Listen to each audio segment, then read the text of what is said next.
Takže čus lidi, už je večer, jo, už je kolem 10. A Lukáš už usnul, já rozsvítím, vidíme, jestli to půjde, nebo ne, nebudeme rozsvítit, se nám Lukáše nezbudíme. Je to pomsta za to, co mě udělal s tou rukou, tak snad se nezbudí.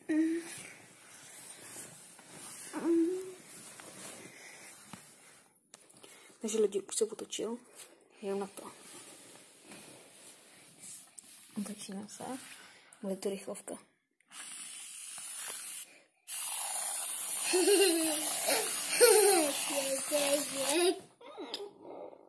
Ahoj, Lukášku.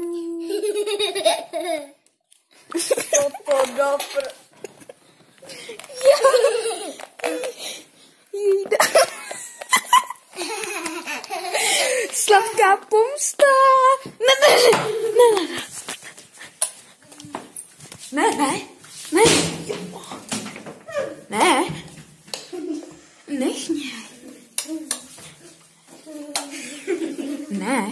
Nech mě.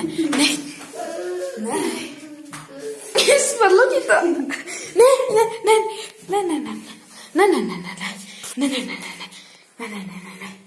Ne, to zkusíš.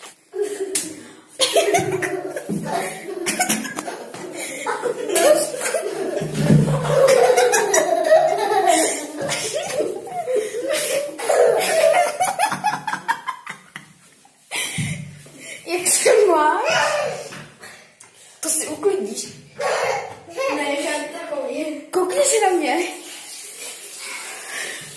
Jak jsi rozbil hubičku. To já. Lukáši?